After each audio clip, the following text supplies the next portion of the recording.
नमस्कार मंडळी, मी जान्हवी उवाच या माझ्या यूट्यूब चॅनलवर आपल्या सगळ्यांचं अगदी मनापासून स्वागत. माझे काही विचार इथे मांडण्याचा मी प्रयत्न करणार आहे. बघा पटतायत का ते? आवडले तर लाईक करा, शेअर करा आणि सबस्क्राईब करा. धन्यवाद. माझ्या आजच्या लेखाचं नाव आहे अबोला. मैदानाभोवती यांत्रिकपणे 2-3 चक्रा मारून झाल्या आणि माधुरी एका बाकावर बसली. तिच्या समोरून तोंड ओळख असलेल्या दोघी तिघी गेल्या. आज माधुरी त्यांच्याकडे बघून हसली नाही, काही नाही, कारण ती तिच्याच तंद्रीत होती. थोडा वेळ बसली आणि भाजी घ्यायला गेली. भाजीवाल्याने सांगितले तेवढे पैसे तिने दिले आणि निघाली. रोजच्यासारखी घासाघीस नाही, काही नाही. नंतर ती देवळात गेली. मूर्तीसमोर हात जोडले आणि तिच्या डोळ्यात परत एकदा पाणी तरळलं. आज सकाळपासून असंच होत होतं. माधुरीचं कशातही लक्ष लागत नव्हतं. यांत्रिकपणे ती सर्व कामं करत होती. माधुरी शांत स्वभावाची आणि समाधानी वृत्तीची होती. तिचं लहानपण लाडाकोडात गेलं. खास करून ती तिच्या आईची जास्त लाडकी होती. आपल्याला अमुक एक वस्तू हवी आहे याची जाणीव होण्यापूर्वीच आईने तिच्यासाठी ती वस्तू आणलेली असे. न मागता सर्व काही मिळाले म्हणून माधुरी तृप्त होत गेली. तिला कधीच कोणत्याही गोष्टीचा हव्यास वाटला नाही. अशी प्रेमळ आई एके दिवशी माधुरीवर रागावली. कारणही तसंच होतं. माधुरी शाळेत जायलाच तयार नव्हती. म्हणजे ती आईचं बोट धरून शाळेत जात असे, पण तिला शाळेत सोडून आई घरी यायला निघाली की हिचं भोकाड सुरू. 2 दिवस झाले, 4 दिवस झाले. शेवटी एके दिवशी आई तिला शाळेतून घरी घेऊन आली आणि घरातल्या पलंगावर बसवलं. आई आपली कामं करू लागली. आईने माधुरीशी अबोला धरला. थोडा वेळ झाला आणि माधुरी, आई मला खाली उतरव असं म्हणू लागली. आईने तिला पलंगावरून खाली उतरवलं, जेवायला दिलं. सगळं रोजच्यासारखंच चालू ठेवलं. फक्त तिच्याशी बोलणं बंद केलं. माधुरी परत बोलत होती, पण आई मात्र गप्प.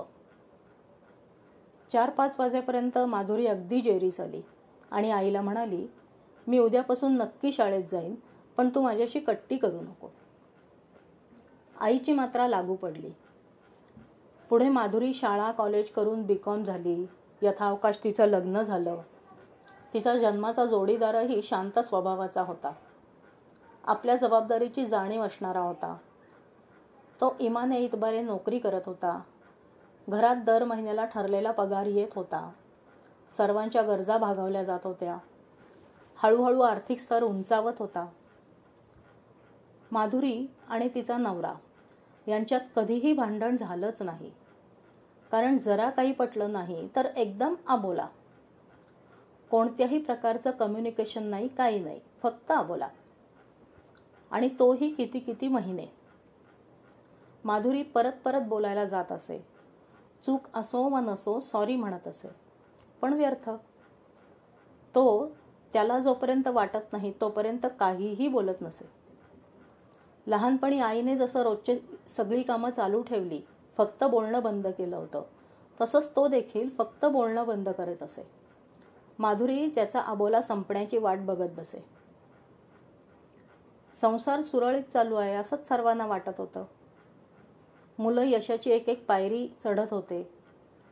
माधुरीच्या जीवनाचा आलेख चढताच राहिलेला होता.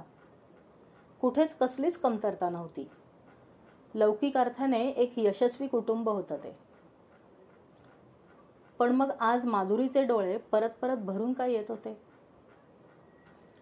त्याचं कारण असं होतं की 2 पिढ्यांमध्ये विचारांची तफावत असणारच हे मान्य केलं, मतांमधील अंतर लक्षात घेतलं, तरीही पोटच्या गोळ्याकडून मन दुखावलं गेलं तर ते सहन करणं अवघड असतं.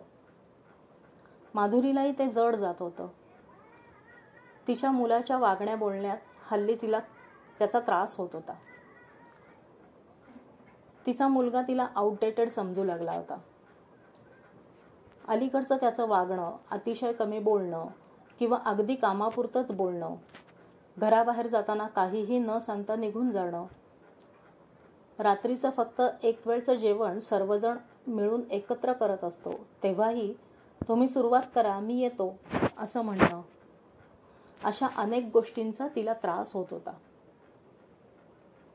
घरातलं वातावरण बदलण्याचा तिच्या परीने ती प्रयत्न करत होती. लहानपणी आईकडून मिळालेली अबोलेची शिक्षा तिचा आयुष्यभर पाठपुरावा करेल असं तेव्हा आई आणि माधुरी दोघींनाही वाटलं नव्हतं.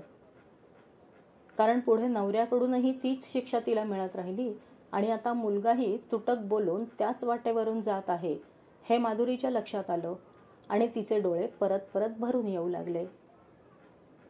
धन्यवाद.